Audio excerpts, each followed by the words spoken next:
you under one roof. സാധാരണ എല്ലാ ഓഫീസുകളിലും നമ്മൾ പോകാറുണ്ട്. പോകുന്ന സമയത്തൊക്കെ നമ്മളുമായി ബന്ധപ്പെട്ടിട്ടുള്ള അവയർനെസ് കൊടുക്കാറുണ്ട്. എന്നിട്ടും എന്തുകൊണ്ട് വൈ കറപ്ഷൻ അല്ലാതെ നമ്മളെ ഗ്രാബ് ചെയ്യും? സാർ അതിന്റെ ഇലക്ഷൻ കുറെ പറഞ്ഞു, കുറച്ച് കാര്യങ്ങൾ പറഞ്ഞു. വളരെ സക്രിയമായിട്ടാണ് അദ്ദേഹം ആദ്യം തന്നെ അവതരിപ്പിച്ചത്. അപ്പോൾ ഒരു കറപ്ഷൻ റിലേറ്റഡ് ആയിട്ടുള്ള ഭാഗങ്ങളെ സംബന്ധിച്ച് നമ്മൾ കൊടുക്കുമ്പോൾ, അല്ലെങ്കിൽ ഒരു അവയർനെസ് കൊടുക്കുമ്പോൾ, നമുക്ക് ഇന്ത്യൻ സിനേറിയോയും കൂടി നമുക്കൊന്നും കൂടി ഒന്ന് ഡിസ്കസ് ചെയ്യണമെന്ന് വിചാരിക്കും.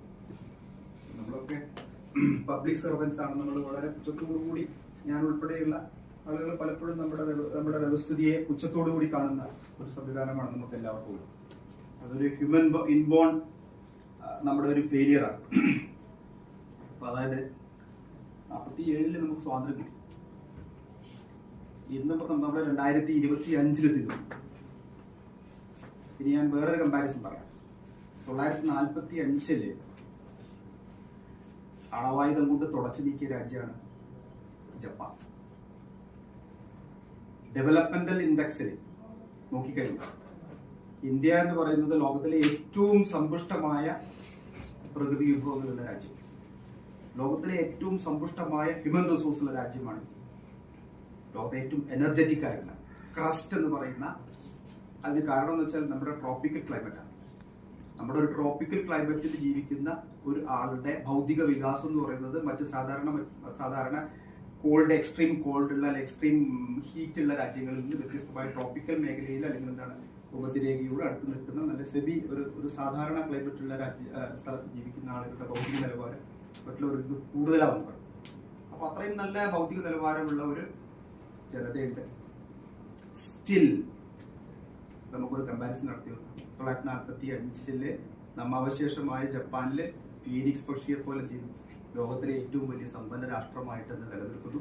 So what is the rank of India? അവിടെയാണ് നമ്മുടെ കറപ്ഷന്റെ പെർസെപ്ഷൻ. അവിടെ കറപ്ഷൻ എന്ന് പറയുന്നത് നമുക്കൊരു കൺസെപ്റ്റ്, നമ്മുടെ ഒരു രാജ്യത്തിനോടോ അല്ലെങ്കിൽ നമ്മൾ ചെയ്യുന്ന പ്രവൃത്തിയോടോ ജോലിയോടോ നമുക്ക് ദൈവം സഹായിച്ച് ഞാൻ ആദ്യം മനസ്സിലാക്കുക, നമ്മളെക്കാൾ വിദ്യാസമ്പന്നരായി, നമ്മളെക്കാൾ കഴിവുള്ള, നമ്മളെക്കാൾ ആർജവമുള്ള വലിയൊരു തലമുറ, വലിയ ആളുകൾ പുറത്തു നിൽക്കുന്നത്. അവരിൽ നിന്ന് വ്യത്യസ്തരായി നമ്മളാകുന്നത്, നമ്മൾ സർക്കാർ ഉദ്യോഗസ്ഥരായി കിട്ടുന്നത് ആരോഗ്യവും ദൈവഭാഗ്യം കൊണ്ടാണ്. ഞാൻ പറഞ്ഞ ആ ദൈവികമായി നമുക്ക്, അല്ലെങ്കിൽ എല്ലാവരും ദൈവവിശ്വാസികളാണെന്ന് വിചാരിക്കുന്നു. അപ്പൊ ദൈവത്തിന്റെ ആ ഒരു അനുഗ്രഹമായി കിട്ടിയ ജോലി, അതിനെ സംരക്ഷിച്ചു നിർത്താൻ നമുക്ക് കഴിയില്ലെങ്കിൽ പിന്നെ ആർക്ക് കഴിയും? അതാണ് ആമുഖമായിട്ട് കറപ്ഷനെ പറ്റിയിട്ട് എനിക്ക് പറയുന്നത്. പ്രിവെൻഷൻ ഓഫ് കറപ്ഷൻ നിങ്ങൾക്ക് എല്ലാവർക്കും അറിയാം. പ്രിവെൻഷൻ ഓഫ് കറപ്ഷൻ ആക്ട് ആണ് അഴിമതി നിരോധന നിയമം 1988. അതാണ് ശരിക്ക് ഈ ഇതുമായി ബന്ധപ്പെട്ടിട്ടുള്ള വളരെ കുറച്ച് സെക്ഷൻസേ ഉള്ളൂ അതിൽ. പക്ഷെ വളരെ ഡേഞ്ചറസ് ആയിട്ടുള്ള, അഴിമതിക്കാരെ കൃത്യമായി നടപടി എടുക്കാൻ വേണ്ടി പ്രാപ്തമാക്കിയിട്ടുള്ള നിയമമാണ് അഴിമതി PC ആക്ട്, അതായത് പ്രിവെൻഷൻ ഓഫ് കറപ്ഷൻ ആക്ട്. അത് 2018 അതിലൊരു പുതിയ അമെന്റ്മെന്റ് വന്നു. അത് കുറച്ചുകൂടിയൊക്കെ മോഡിഫൈ ചെയ്തു. അതില് സെക്ഷൻ 2 പറയുന്ന ഒരു കാര്യത്തിലാണ് നമ്മൾ എല്ലാവരും ഉൾപ്പെടുന്നത്. Public servant. പബ്ലിക് സെർവന്റ് ആരാണെന്ന് PC ആക്ട് നിർവചിച്ചിട്ടുണ്ട്. അതായത് സർക്കാരിൽ നേരിട്ട് ശമ്പളം കിട്ടുന്ന, അല്ലെങ്കിൽ സർക്കാരിന്റെ ശമ്പളം നേരിട്ട് വാങ്ങുന്ന, ബൈ ഹോണറേറിയം ആകാം, അല്ലെങ്കിൽ ബൈ ഡെയിലി വേജസ് ആകാം, whoever it is who is accepting or who is receiving the money from the government or public money കിട്ടുന്ന ആളുകളെയാണ് പബ്ലിക് സർവന്റ് എന്നുള്ള പ്രിസംപ്ഷനിൽ വെച്ചിട്ടുള്ളത്. അങ്ങനെ പ്രിസംപ്ഷനിൽ വെച്ചിട്ടുള്ള ആ പബ്ലിക് സർവന്റ് അവിഹിതമായി, അനർഹമായി, നിയമത്തിൽ പറയാത്ത വിധത്തിൽ ഏതെങ്കിലും തരത്തിലേക്ക് അവന്റെ ഔദ്യോഗിക നിർവഹണത്തിന്റെ ഭാഗമായി ഒരാളിൽ നിന്ന് അൺഡ്യൂ അഡ്വാൻറ്റേജ്, അതിലൊരു വാചകമുണ്ട്, അൺഡ്യൂ അഡ്വാൻറ്റേജ്. നമ്മൾ ധരിച്ചിരിക്കുന്നത് പണം മാത്രമാണ് അൺഡ്യൂ അഡ്വാൻറ്റേജ്.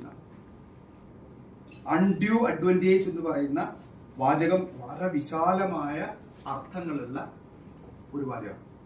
അപ്പൊ അൺഡ്യൂ അഡ്വാൻറ്റേജ്, നമ്മളുടെ ഒഫീഷ്യൽ ഇതിന്റെ ഭാഗമായി ഏതെങ്കിലും ഒരു വ്യക്തി അൺഡ്യൂ അഡ്വാൻറ്റേജ് പറ്റുകയാണെങ്കിൽ, ഒരു ഉദാഹരണം പറയാം. കഴിഞ്ഞ ദിവസം നിങ്ങൾ പത്രത്തിൽ വായിച്ചിട്ടുണ്ടാവും വിചാരിക്കുന്നു. കോട്ടയം ജില്ലയിലെ കോട്ടയത്ത് ഒരു വിദ്യാഭ്യാസ വകുപ്പിലെ ഒരു ഉദ്യോഗസ്ഥനെ പിടിച്ചു. അതിൽ അൺഡ്യൂ അഡ്വാൻറ്റേജ് എന്ന് പറയുന്നതാണ് എന്തായിരുന്നു അറിയോ?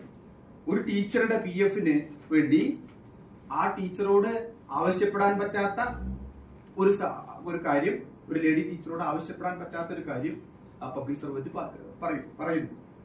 ആ പബ്ലിക് സർവന്റ് പറയും അവിടെ പൈസ, there is no money involved. പൈസയെ ഇൻവോൾവ് അല്ല, ഓൺലി ഒരു സെക്ഷൽ ഫേവർ മാത്രമാണ് അയാൾ ചോദിച്ചത്. അതും ഒരു അൺഡ്യൂ അഡ്വാൻറ്റേജ്. സൗജന്യമായി ഞാൻ ജോലി ചെയ്യുന്ന പിന്നെ ഒരു വില്ലേജ് ഉണ്ടെങ്കിൽ, ഞാൻ ജോലി ചെയ്യുന്ന ഒരു താലൂക്ക് ഓഫീസിലുണ്ടെങ്കിൽ, ആ താലൂക്ക് ഓഫീസിൽ എനിക്ക് അവിടെയുള്ള മണ്ണ് എടുക്കുന്ന ഒരാളുണ്ട്. അയാളോട് ഞാൻ പറയുകയാണ് എനിക്കൊരു ഒരു മീറ്റിംഗ് ഉണ്ട്, അതിന് പോകണം. അപ്പൊ okay, I will send my vehicle. എന്റെ വെഹിക്കിൾ തന്നു. That itself is an undue advantage. Undue advantage എന്ന് പറയുന്നത് പണം മാത്രമല്ല, മറിച്ച് എന്ത് തരത്തിലേക്കുള്ള, അതായത് സെക്ഷൽ ഫേവർ ആവാം, വസ്ത്രമാകാം, ഭക്ഷണമാകാം, അതുപോലെ അയാളുടെ കൺവെയൻസ് അനുവദിക്കുന്നതാവാം, എല്ലാം അൺഡ്യൂ അഡ്വാൻറ്റേജിന്റെ ഭാഗത്തിലാണ് വരുന്നത്. അപ്പൊ ആ അൺഡ്യൂ അഡ്വാൻറ്റേജ് കിട്ടുമ്പോൾ ആ അൺഡ്യൂ അഡ്വാൻറ്റേജിനനുസരിച്ച് അയാൾക്ക് ഫേവറായി ഒരു കാര്യം ചെയ്യുകയോ, അയാൾക്ക് എതിരെ നടപടി എടുക്കേണ്ട ഒരു കാര്യത്തിന് നമ്മൾ നടപടി എടുക്കാതിരിക്കുകയോ ചെയ്താൽ that attracts Section 7